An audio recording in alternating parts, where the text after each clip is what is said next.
Hello friends, कैसे हैं आप लोग। उम्मीद है फिट हैं, लाइफ एंजॉय कर रहे हैं। फ्रेंड्स, आज डिटेल से वीडियो शेयर करेंगे बेल पत्थर के अबाउट, जिसको आप बेलगिरी वुड एप्पल कहते हैं। इसको आज हम सीड से ग्रो करने जा रहे हैं। इसका प्लांट बहुत बड़े साइज़ का बनता है। इसको आप ग्राफ्ट भी कर सकते हैं, इसकी आप एयर लेयरिंग भी कर सकते हैं। अगर आप इसको सीड से ग्रो करना चाहें तो थोड़ा सा डिफ़िकल्ट प्रोसेस है, थोड़ा सा लेंथी प्रोसेस है, लेकिन इंटरेस्टिंग प्रोसेस है। इसके फ्रूट के बहुत सारे बेनिफिट्स हैं। मेडिकली ये बहुत ही पावरफुल प्लांट है। स्पेशली जिन लोगों को जॉइंट का पेन होता है वो इसको बहुत ज़्यादा यूज़ करते हैं। और ये इस तरह का पत्थर टाइप का जो फॉर्म में आपको पंसारी की स्टोर से भी मिल जाता है। अब इसके अंदर इसके बहुत सारे सीड्स हैं। इसका प्रोसेस बहुत ही सिंपल है। इस तरह का आप पंसारी से ले लें, ये आपको मैक्सिमम 20 या 25 रुपीज़ का मिलेगा। इसको बिल्कुल साफ़ से पानी के अंदर आप सोक कर दें। कम से कम 24 घंटे के लिए पानी के अंदर ये भीगा रहेगा। इस पानी के अंदर अगर आप चाहें तो कोई भी एंटी फंगल पाउडर यूज़ कर सकते हैं। अगर चाहें तो गरम मसाले के अंदर सिनामन होता है, जिसको दारचीनी कहते हैं, उसकी एक स्टिक भी डाल सकते हैं, वो एंटी फंगल होती है। एग्जैक्ट 24 आवर्स के बाद इसका जितना भी ये फ्रूट होता है जो आपने पंसारी से लिया है, वो बहुत ज़्यादा सॉफ्ट हो जाता है। इसको आप थोड़ा सा हार्ड प्रेस करेंगे तो इसके अंदर से जितने भी सीड्स होंगे वो निकल आएंगे।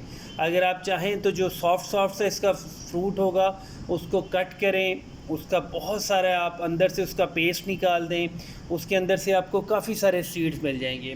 और इस तरह के एक छोटे से पीस के अंदर आपको कम से कम भी 15 to 18 सीड्स मिल जाएंगे। वही बहुत ज़्यादा होते हैं, लेकिन इसके सीड्स की जर्मिनेशन का जो प्रोसेस है वो काफ़ी ज़्यादा मुश्किल है।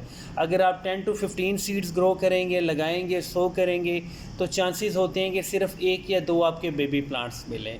अब एग्जैक्ट 24 आवर्स के बाद आप देख सकते हैं पानी में कितनी ज़्यादा डलनेस आ गई है। अब यहाँ पे इसके बहुत सारे सीड्स हैं। सीड्स आपको इसकी ईज़िली मिल जाते हैं। अगर आप चाहें तो इसके फ्रेश फ्रूट से सीड भी निकाल सकते हैं, लेकिन इसके सीड्स के ऊपर बहुत ही ज़्यादा चिपचिपा सा एक मटेरियल लगा होता है। मतलब फ्रूट का जो पल्प होता है, जूस होता है, वो बहुत चिपका चिपका सा लगा होता है। इसके सीड्स को वॉश करना बहुत ज़रूरी होता है। सबसे बेस्ट यही होता है कि एक बार आप फ्रूट के अंदर से इसके सीड्स निकालें, फिर एक और पानी के अंदर, मतलब साफ़ से पानी के अंदर, थोड़ा बड़ा सा बॉटल हो, कोई बड़ा सा जार हो, उसके अंदर इसके सीड्स को दोबारा सोक कर दिया करें, कम से कम 4-5 घंटे के लिए। वो जितना भी फ्रूट का पल्प है, चिपचिपा सा मटेरियल है, वो सीड से काफ़ी हद तक उतर जाता है। उसके बाद आपने इसके सीड्स को मिट्टी में लगाना है। अगर अदरवाइज़ आप ऐसे ही इसके सीड लगा देंगे तो जो चिपचिपा सा मटेरियल होगा उसकी तरफ चींटियों का, मकड़ियों का, इंसेक्ट्स का अटैक होगा। इसकी वजह से उसके सीड्स को फंगस भी लग सकता है, हो सकता है कीड़ियाँ मकोड़ियाँ उसके सीड्स को खा भी सकती हैं। इसलिए आपने सीड्स को भी वॉश ज़रूर करना है। ओवरऑल बेल पत्थर का प्लांट बहुत ज़्यादा हार्डी प्लांट है, बहुत बड़े साइज़ का प्लांट बनता है, उसकी एज भी बहुत ज़्यादा जाती है और बहुत हाइट वाला प्लांट बनता है। इसलिए जब भी आप इसको सीड से ग्रो किया करें, कोशिश किया करें कि इसको दिसंबर जनवरी में ग्रो करें या अगस्त सितंबर में ग्रो करें।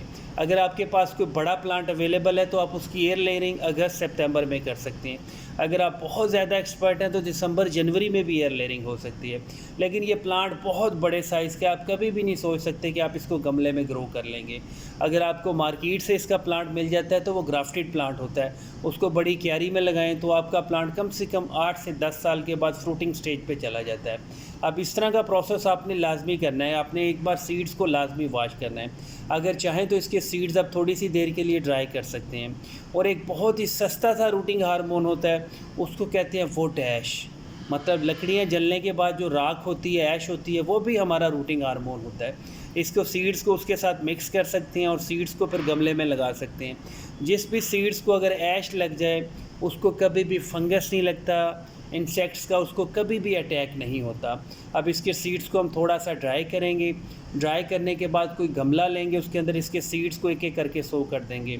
ओवरऑल हमें पता है कि इसके सीड्स कम जर्मिनेट होते हैं, इसलिए हम एक ही गमले में इसके थोड़े ज़्यादा सीड लगा लेंगे। फिर भी अगर 20-22 भी सीड लगाते हैं तो 2, 4 या 5 प्लांट इसके जर्मिनेट होंगे। ऐसा कभी भी नहीं होता कि आप जितने सीड लगा रहे हैं सारे के सारे आपके सीड जर्मिनेट हो जाएं। इसलिए आपके पास बैकअप होना चाहिए। अभी भी हमने इसके सीड्स में से 8-10 सीड्स को सेव कर लिया है। वो थोड़ा सा नेक्स्ट मौसम में लगाएंगे, क्योंकि आजकल बहुत ज़्यादा ठंड नहीं है।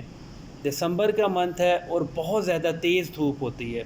इसके प्लांट्स को हम दोबारा भी एक्सपेरिमेंट करेंगे, लेकिन उम्मीद है कि अब हम जितने सीड लगा रहे हैं उसमें से 2-4 बेबी प्लांट्स तो हमारे बन ही जाएंगे। सीड्स को आपने कम से कम 1 इंच मिट्टी में डीप करके लगाना है, उसके ऊपर बिल्कुल वेल ड्रेन्ड सॉइल का स्प्रिंकल कर देना है, जिसको आप भल वाली मिट्टी कहते हैं, भालू मिट्टी कहते हैं। सीड लगाने के बाद कभी भी हाथ से मिट्टी को बहुत ज़्यादा प्रेस नहीं करना है, और गमला आपने कोशिश करें मिट्टी का गमला लेना है। अगर मिट्टी का गमला नहीं मिलता तो अगर आप प्लास्टिक का गमला यूज़ कर रहे हैं तो उसमें ड्रेनेज होल थोड़े ज़्यादा होने चाहिए। ओवरऑल प्लास्टिक का गमला एक पुअर डिसीजन होता है, लेकिन हमारे पास रूफ टॉप पे अभी फ़िलहाल मिट्टी के गमले नहीं हैं, क्योंकि हमने थोड़ी शिफ्टिंग की है, टाइल्स लग रही है, मार्बल का काम हो रहा है, इसलिए हमने अभी सिर्फ़ और सिर्फ मिट्टी के गमले को अवॉइड किया है। अब हमने सिर्फ़ और सिर्फ प्लास्टिक के गमले में अपने सीड लगाए हैं। इस तरह से आप किनारों के ऊपर पानी दिया करें ताकि थोड़ा थोड़ा पानी अब्जॉर्ब हो और मिट्टी एक दफ़ा गमले की बिल्कुल मॉइस्ट हो जानी चाहिए। जब भी आप फ़र्स्ट टाइम पानी देते हैं थोड़ा ज़्यादा पानी दे सकते हैं, इतना ज़्यादा पानी दे सकते हैं कि ड्रेनेज होल से थोड़ा सा पानी निकल जाए, क्योंकि जब हम मिट्टी फिल करते हैं उसमें एयर बबल होते हैं, वैक्यूम होता है। फ़र्स्ट टाइम जब आप पानी फ्लड करते हैं तो मिट्टी एक बार कंप्रेस हो जाती है, एक बार बैठ जाती है, इसकी वजह से आपके सीड्स अच्छे से जर्मिनेट होते हैं। अगर आप मिट्टी को इसी तरह फिल कर दें, बगैर दबाए फिल कर दें और सीड लगा दें तो प्रोसेस डिस्टर्ब हो जाता है। सीड लगाने के बाद गमले को ऐसी जगह रखना है जहाँ पे दिन में अगर बहुत ज़्यादा गर्मी भी हो तो कोई इशू नहीं है, लेकिन बहुत ज़्यादा ठंड से, फोग से, कोहरे से आपने इस गमले को बचाना है, और जब तक इसके सीड जर्मिनेट नहीं हो जाते आप गमले को मॉइस्ट रखना है। और इसकी सेकंड वीडियो हम अब तब आपसे शेयर करेंगे जब इसके सीड्स की जर्मिनेशन थोड़ी सी भी स्टार्ट हो जाएगी, इसलिए आप इसके जो लोग इसके प्रोसेस को अडॉप्ट करना चाह रहे हैं फ़ौरन आप दिसंबर और जनवरी में इसके सीड लगा दें, बहुत जल्दी जर्मिनेशन होगी और आपको बहुत ही अच्छे रिज़ल्ट्स मिलेंगे।